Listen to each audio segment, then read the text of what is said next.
Hello, everyone. My name is Mary Kate Motley, and I am a current second year at the University of North Carolina at Chapel Hill, studying sports administration. And my paper was looking at female athletic directors' career paths a little bit deeper using social networking analysis.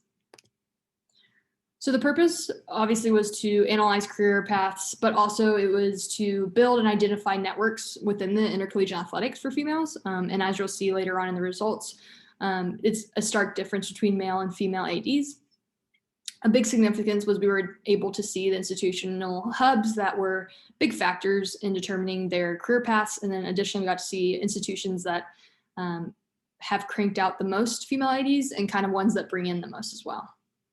This also encouraged further research in the area of collegiate female ADs. It allowed us to expand upon past literature reviews on this. And we also got to see kind of more of a picturesque view of career paths.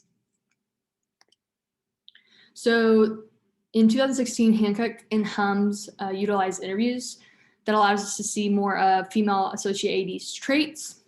As far as network analysis, Brands and Erlbeck in 2005 looked at the element level analysis using page ranks, and then also a group level analysis, and that's where you get to see the hubs and communities as far as networks go, and they used various different networks that they analyzed.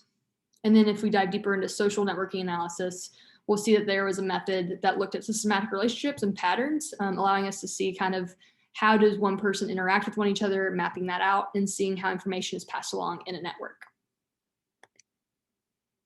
So our big research questions were, what is the career path of the current Division I female athletic directors?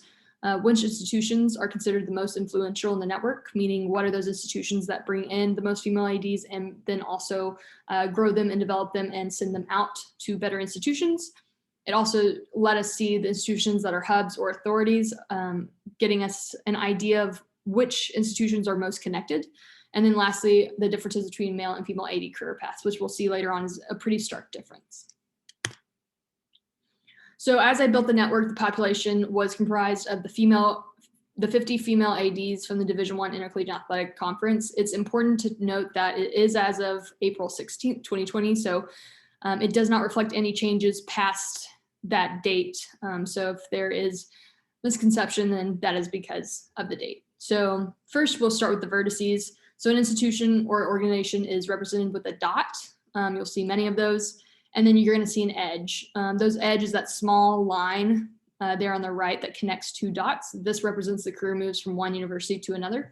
We also have an edge that is weighted. So I decided to weight the edges because it allows us to see the greater the career move. So if I were to move entry level to a mid-level position, that would be weighted heavier than just entry level to entry level because it's the same line. So the thicker the line, the greater the career move is. We also see the in degree and out degree later on, which represents the number of female ADs who have been hired from that university and also have moved on from that university to become an AD. So what you see here is the completed network. So each dot represents an institution. There were 190 institutions represented, or 190 vertices, and then there were 303 total edges. So that means that there's 303 total edges that connected the various institutions throughout a career path.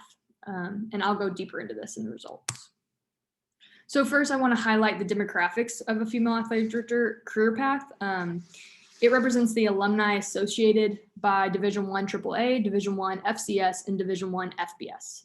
That is, where did the current ADs get their bachelor's from and where are they now? So the biggest thing I want to point across is that across all three divisions, 60% of ADs were graduates of other Division I alumni. So it's fair to say that female ADs usually come from Division I to pursue their career aspirations of becoming an athletic director. You rarely see more of the non-Division I alumni, or even less coming from their own alma mater to then become an AD at their alma mater. And then lastly, there's only 9 ADs that are current ADs at their alma mater. And Candace Storley is the only FBS female athletic director that holds a position at her alma mater that is now an athletic director. So a little bit more diving into their demographics. 70% were former student athletes, and 48%, almost half, were coaches. Advanced degrees, most common advanced degree obtained across all three divisions was sports administration or sports management. There were 19 ADs, or about 38%, who obtained that advanced degree. It's really interesting here that almost all of them hold an advanced degree, not just the bachelor's, and you'll see that reflective difference in a male later on, in the male AD career path later on in this study. Additionally, there is about an 8.74 is the average amount of career stops. So you're looking at about 9 stops before you're becoming an AD if you're females. And at FBS level, there's about 10 spots, the 10 career moves that you have to make in order to become an athletic director. The shortest career path was Kathy Bergerard at Western Michigan with 5 moves, and the longest career path was Desiree Reed Francois at the University of Nevada, Las Vegas, with 14 career moves. So diving a little bit deeper into the network metrics, as I said earlier, up top, you're going to see kind of the big picture of the network. So we have 190 total institutions represented, those 303 total edges that have connected those institutions. The diameter is 20 total communities, as well as far right communities, 20 total different communities where different career paths have interconnected and have formed a community. You're going to see that the average total degree from one institution to the next is 2 moves. So in order to be able to get to the next move, it's about average. Next institution is going to be about 2. And then it has produced 20 distinct communities. And going a little bit further down below, you're going to see authorities, hubs, and PageRank. So the institutions recognized as authorities are institutions in the network that hire from hubs at a greater position. They usually hire at a position greater than mid-level and are looking at senior executive levels in order to be hiring. It's also important to note that all 5 institutions hired at least 1 position from Notre Dame at an equal or higher position. And that allows us to see that these authorities are people who hire at a higher position right out of hubs, usually. As we look over to the hubs, like I mentioned, Notre Dame, Northwestern, Florida State, Michigan, and Washington. These are all institutions that send out ADs to those authority schools to our left. Notre Dame had 2 women who were hired out as ADs at Division I institutions, including Sandy Barber and Jill Bodensteiner. Excuse me. We also have Michigan there at number 4, who one woman was hired as an AD. Something to highlight here is that all 5 hubs are coming from the FBS level and are considered the most effective institutions at getting ADs at high level positions. If we move further on to the right, you're going to see PageRank. PageRank allows us to see institutions based on how many ADs came at a high position and left at a high position. So both their in degree and out degree.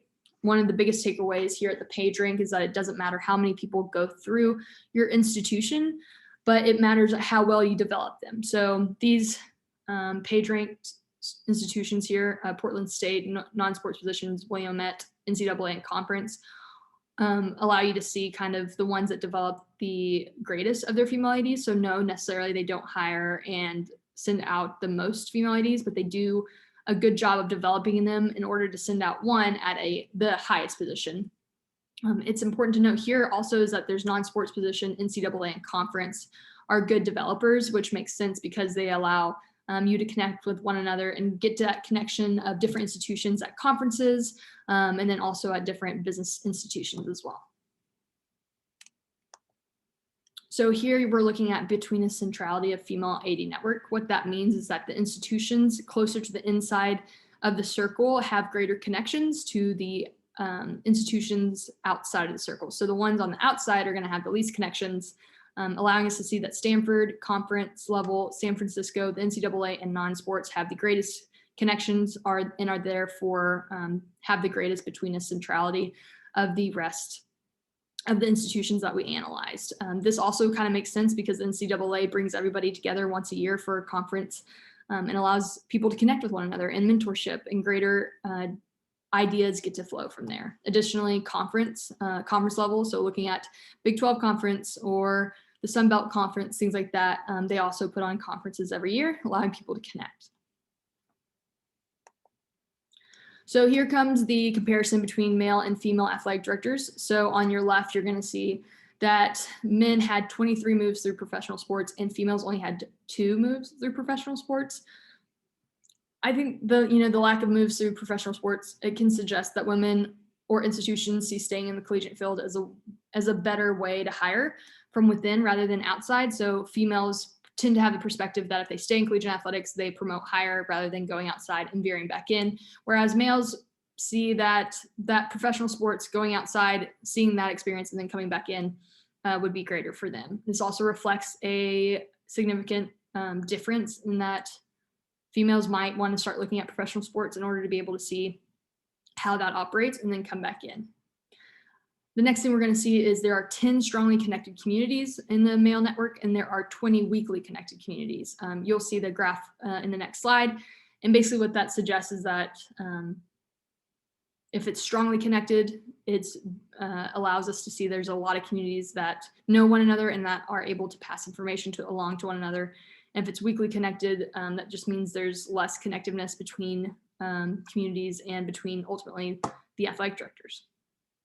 Another highlight was in the male, as positioned as a coach, only 13 of the 65 males analyzed were a coach at one point in their career, and almost half of females held a position as a coach in their career.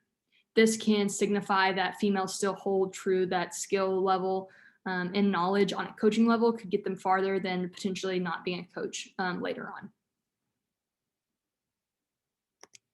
This is that graph I was talking about earlier. So on the left, we're going to see male Power 5 AD networks that were mapped out by Grace Dickman. This follows along with her study as well. So Grace, to the left here, you see is there are very connected community here. So if you start at any point on this graph at an institution, you are able to be connected via one edge, at least one jump, allowing you to see that the male network is very well connected. You can also see the communities. So each different color shows you a community. So the biggest thing here is that there are 10 connected communities in the male Power 5 AD compared to 20 in the female, allowing us to see there's way more communities in females, which means there's a lot less connectiveness there. In the females, there are over 20 communities, and there are 8 unique different communities. What I mean by that are the ones in the circles. They have their own unique path that they did not cross with other people. And so that creates for 8 different community paths that were not connected at all. And this is probably the biggest significance because it shows the difference of networking we have going on in the male and female AD network. So looking at our conclusion, ultimately, this is what we found is that coaching experience, while it is still high for females, it is slowly going down, and that can be prominent from the way we're going in collegiate athletics and allowing us to see experience is far greater than just coaching. It can also be assistant AD role, it can be internships, etc. So we're seeing that coaching experience is headed downward. Former student athletes, so for females specifically, it has stayed pretty equal that most people continuing to pursue that AD role are still female athletes, and they still see that that is a huge benefactor in becoming an athletic director. We're seeing that the SWA role is largely increasing. It is allowing people to see that females are able to hold a role in a high executive position and then able to transition from that SWA role over to an athletic director role pretty easily. Some people also suggest that it is hindering women in advancing further because that is kind of like a position that allows them to have a title, but maybe keeps them there for a while instead of them advancing to become an AD. Another thing we found is that females tend to work at smaller divisions before ending up in Division I. So they tend to see that working at smaller divisions allow them to wear the hat and allow them to get a different feel and tool set in all different aspects, working in different divisions and different departments along the way. There's also a greater percentage of advanced degrees obtained. Obviously, that was reflected both in the comparison and in the findings. Over to the right, which is where the social networking analysis came into play, was that institutions are considered influencers in the network. So As we said, Portland State, non-sports, Willamette, NCAA, and the conference level are considered the biggest influencers in the network. This could be because they do hold conferences, allowing those mentorship relationships and networking to occur.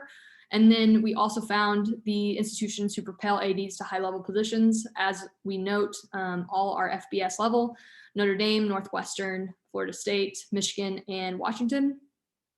And this gives us a better perspective of if you do want to become an AD or get to that higher level position, you may want to look at one of these 5 schools to be able to, as a female, to advance at a higher position. And then something to note is that Notre Dame was a hub for both male and female ADs.